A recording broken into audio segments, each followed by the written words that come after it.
This is Broso94. I have a video for you folks just kind of explaining about my personal experience with this game here, playing Fortnite Save the World. I'm currently power level 32, currently doing Plankerton missions with several legendary heroes and schematics. So stay tuned to kind of see what we're dealing with here today, and so you can learn and enjoy the game a lot better. Catch 'em all.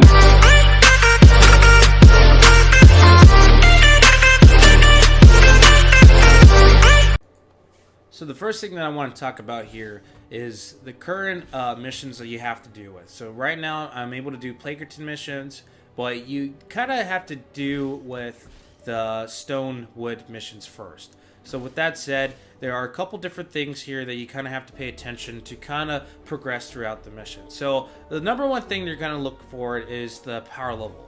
And so when you do missions here, there's several different recommended power levels that it's requiring you to do certain things. I will get into power level a little bit later, but what the main thing is that, you know, you gotta, when you do these missions, you want to make sure that you're following up with your quest page. So like right now I'm able to do these Plankerton quest missions, but in Stonewood there's several different ones, and basically they're going to tell you exactly what you're looking for. So on the top right, it says gather 8 containers for food and successful missions. Very simple, but you got to pay attention what power level you got to do those in. So of course these are not ideal, but most of those missions I can find in Plankerton. But basically you want to follow up on what missions and what power level you have to be during certain missions. Yeah, of course some of these may have some really nice ones, like, you know, 52 blockbuster tickets, or sometimes, you know, V-Bucks or llamas or anything like that. Those are incentives to do certain missions, but it's more ideal that you try to get missions done more related to the quest you're doing, so you can get quests done a lot faster and progress through the game. Llamas seem not to be worth it, but they do have a pretty good impact on the game.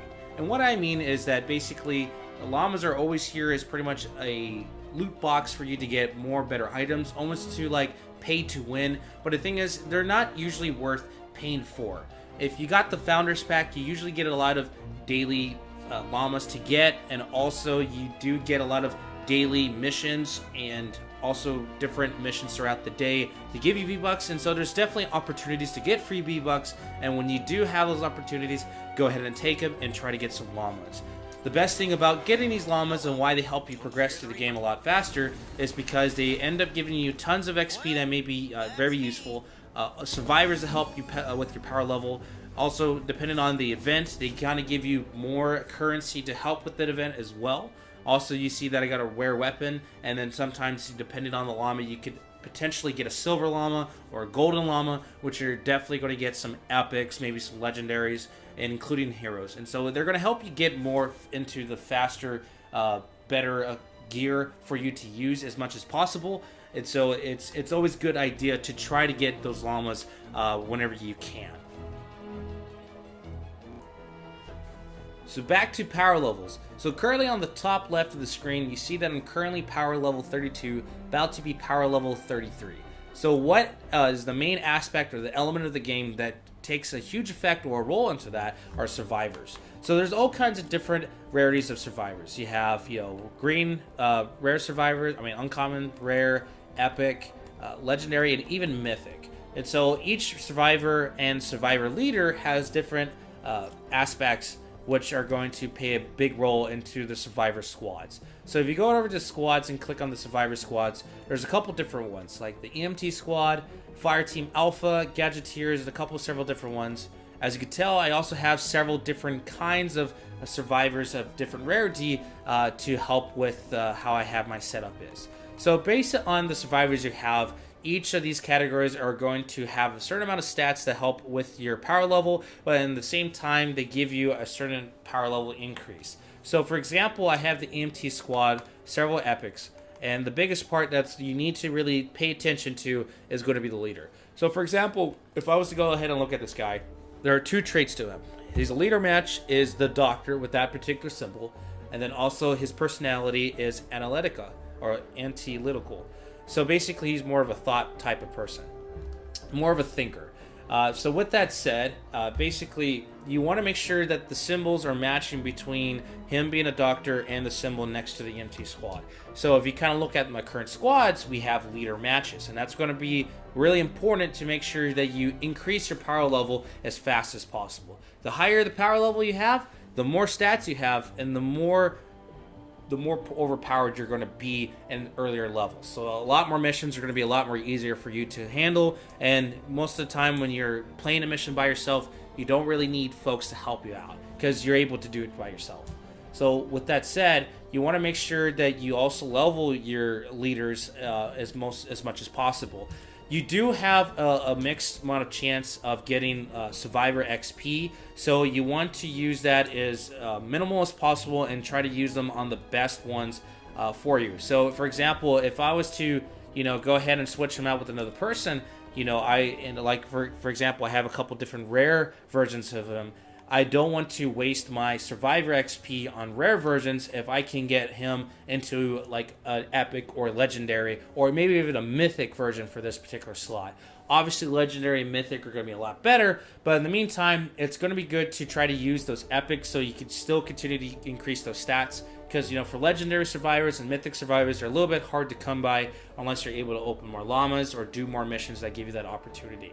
So with that said, you want to make sure you have your leader up and level up as much as possible. As you can tell, he's power level 52 are in that category.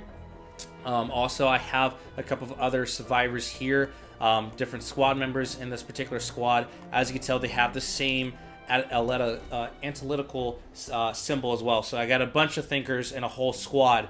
And as you can tell, this one has set bonus for health. And so I try to want to find as much people to get that bonus. So this particular EMT squad is all about health.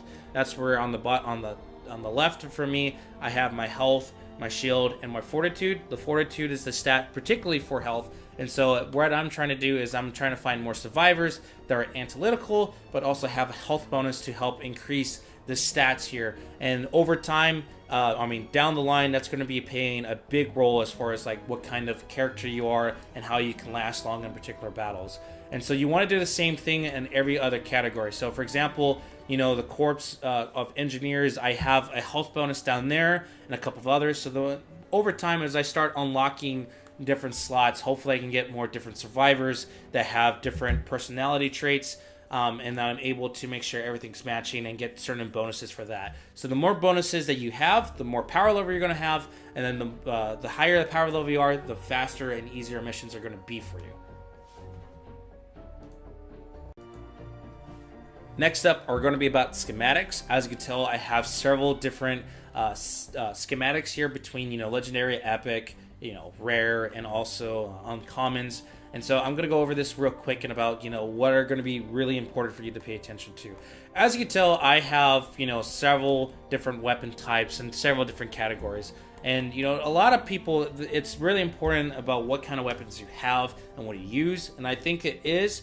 But at the same time, there are some folks that kind of look around scavenging and wanting to trade with you, or just kind of, downright annoying about particular items you have and try to get their hands on it. So what's the main important thing is that you want to try to find the best weapon that's good for you, and then from there, try to use that weapon as much as possible without trading with other folks. Because of course you may trade weapons, but at the same time, at the end of the day, you need to know that that particular weapon that you got from that other person is only going to be used up at some point. It's not going to be there forever.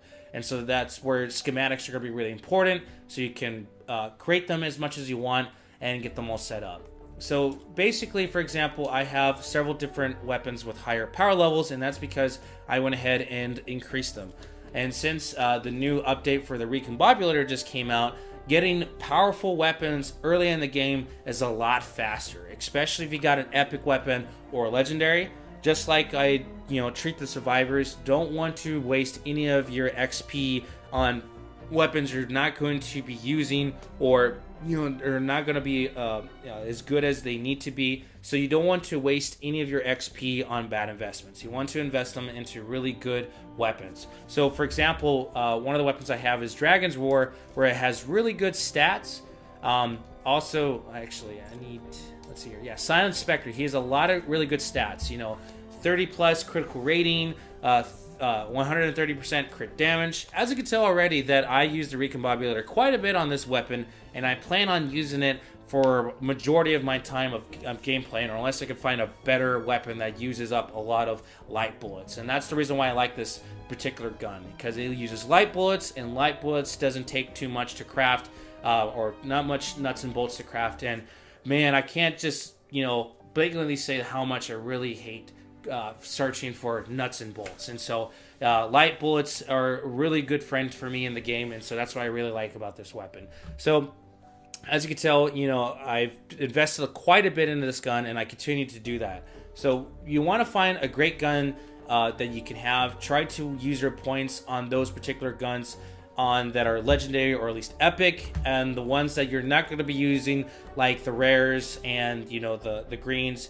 You want to recycle those as much as possible, and so you're not wasting space, and also to try to get as much as XP as possible, so you can use those XP on the well invested guns that you have. So so basically any kind of gear or schematics that you have, they're not going to be really useful. Right now, I have several different traps that I may like because I don't have a higher level version of them, and so basically I want to make sure I keep those. Also favorite them.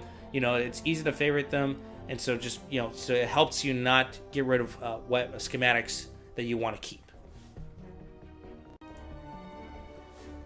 So power level also, we already talked about, is going to be a big part of the game. But also there are some parts of the squad that have different slots that you need to unlock. And that's where skills and research tiers are going to be really important. So when you go over and look at some of these, as you can tell, there are a couple different ones, like this particular Fire Team Alpha Squad slot that I had to spend several points to unlock. And so basically I want to make sure that I spend my research points wisely. I mean, over time of not playing the game, you get tons and tons of research points that you can use.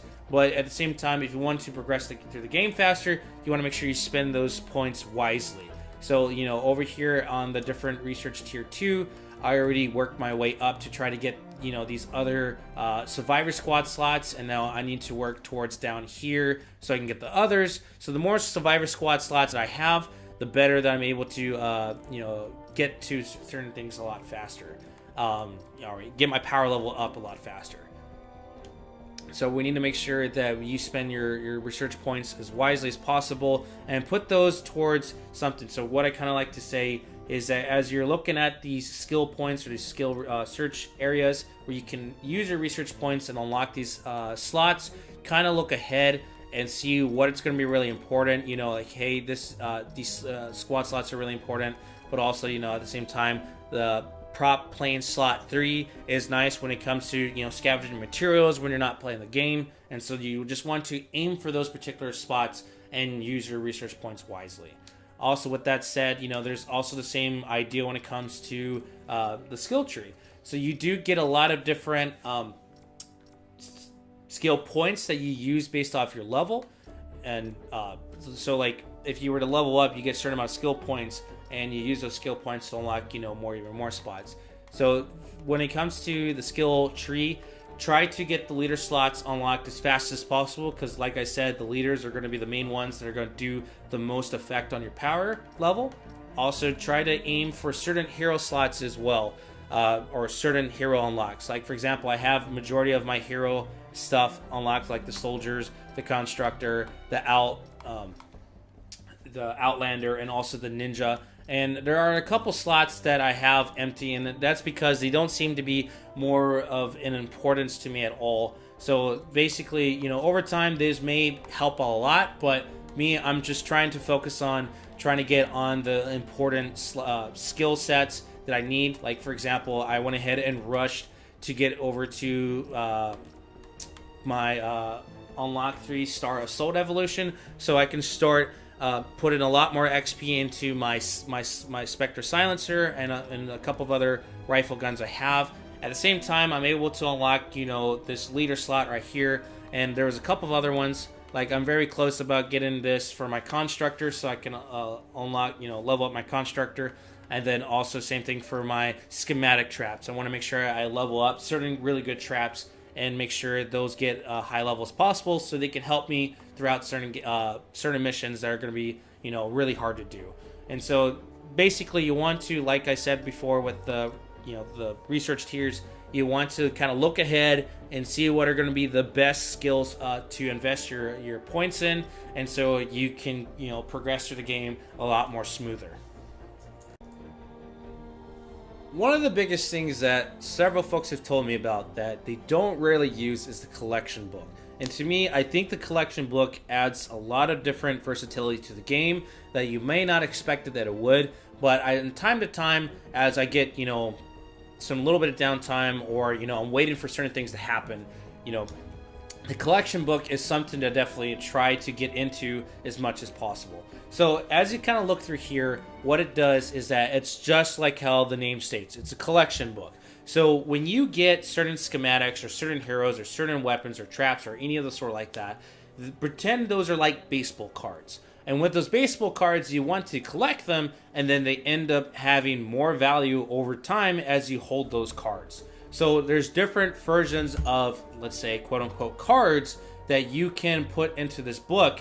And the benefits of having that into your book is that you have a collection book level. And each level that you have gives you certain rewards. Like, for example, if I was to hit to level 70, I get a certain amount of drops of rain, lightning in a bottle, eye of the storm.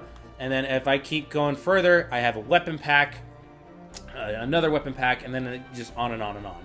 When I first started doing the collection book, one of the first things that caught my attention was that in the first, I think, 30 levels, you're able to obtain at least 1,000 V-Bucks. And 1,000 V-Bucks can be used a lot for llamas or Battle Royale, and it's just kind of nice to, get into that and start it a little bit early, especially if there are some items you may not use. Of course, you want to recycle some schematics or anything that you're not using, so you can use those XP points. But there are some items that are just way too good to put in the collection. Like if, for example, over here in the assault rifles, I see that I have this burst rifle. I already have a couple legendary rifles that I really like, and I'm investing a lot of my time in. So there's no reason to keep this weapon to me. It's useless to have it if I'm going to prefer using other guns.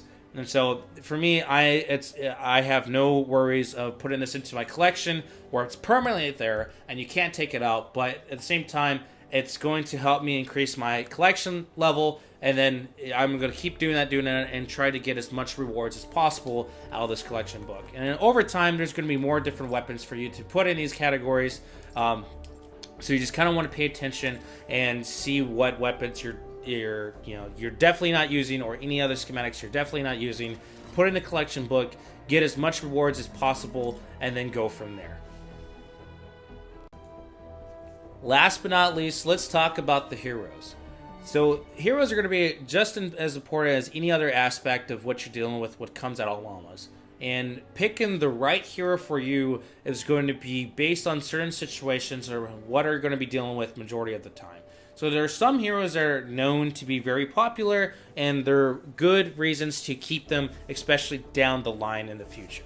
Like for me, I know that I have a Dragon's Breath pistol that I've been working on a lot. As far as like stat-wise, it's really good. And so there's a particular hero that excels when it comes to pistol damage. So, for example, Ranger Deadeye is an Outlander that has some particular benefits for having a pistol. For example, Eagle Eye as a stat increases critical rating with pistols by 18. So that increases his critical damage. And if you ever played with Dragon's Breath before, it is a crazy gun to deal with, and it can do a lot of damage. We're talking about destroying smashers in about 2 shots. And we're talking about killing bosses in about 5 to 10 shots, depending on what you're dealing with. And so, having a guy like Ranger Deadeye on a particular set of skills or a particular set of heroes or whoever you're playing with, and depending on the mission you're dealing with, it's really good to keep your hero pool very versatile and with that. At the same time, you're also going to be sending heroes on expeditions. And so it's going to be important to level up a good mixture of heroes. Make sure you do find like the ones you're really liking and it can be very useful for you. Level them up, but at the same time, you want to have a little bit of variety so you can send heroes on these expedition missions. Like here, this has a slot bonus for constructor, so I can go ahead and send this rare base Kyle where I can still have my legendary base Kyle for usage. And so I'm going to put that in here, and then it's already 100% success chance, so I have no problem sending them off, and I can still have my versatility when it comes to heroes, when it comes to picking out my heroes for my missions. So of course there's a couple different heroes that are going to be really powerful in certain situations. Like, Pathfinder Jess is probably one of the best heroes when it comes to farming. I heard Dragon Scorch is probably one of the best ninjas out there that could dish out a lot of damage. Base Call is probably one of the better constructors when he has the base set up, and it helps a lot. The new Raven hero I've been having a lot of fun with as far as a soldier. I really like how much damage he can dish out, but also so far I've been using him a lot for his bonus stats, like the tactical SWAT bonus. Killing 10 enemies with a ranged weapon deals an additional damage, and it's explosive. Basically, anywhere in the area, it's going to do an explosive damage. So that's just more damage for me to dish out, especially when I'm able to wipe out a lot of husks out there. So paying attention to what heroes you have and invest in those XP points directly to the heroes that are going to be more meaningful and more powerful to you. And so you just want to make sure that you have those guys up to date, fully leveled up, and use them to your best chances. The very last thing that I really want to talk to you guys about is the event store. So basically, right when you go to the loot section, there's your pinatas, and then you have your event store. So earlier I was talking about the heroes and how it's important for you to level and invest on the ones that are really important for you. But some of them are really too good to have as a hero in general. And so you can actually change the rarities and get more benefits for having that hero. So you can turn a rare into an epic and an epic to a legendary. And so far there's not a legendary mythic, but basically the most important thing that you need to do is that every week there's going to be new types of items you're going to get here. So for example, there's different kinds of items you can get. But what's really important to help you change the rarity of your heroes is going to be the flux. So there's different kinds of flux. Like right now, I just bought all my legendary flux and my epic flux. And as you can tell, you get a pretty good decent amount every week to make sure that you keep upgrading those heroes.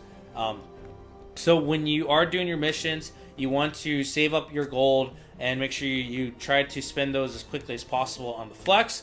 And then you want to use those flux to upgrade your heroes and get them into a higher tier. I did it with my Dragon Scorch when I got him at a blue to an epic to a legendary, and I also did that to my Pathfinder Jess when I got her, to a rare into an epic. So try to make sure you pay attention to the weekly item list, buy as much flux as possible, and just keep that up.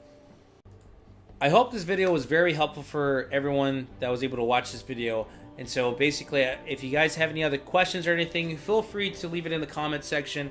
Also, just started streaming lately on Twitch. Follow Broso94 on Twitch and Broso_94 at Twitter to make sure you guys are able to come by and see when I'm going to be playing at that particular day and night. So thank you guys, and have a great day.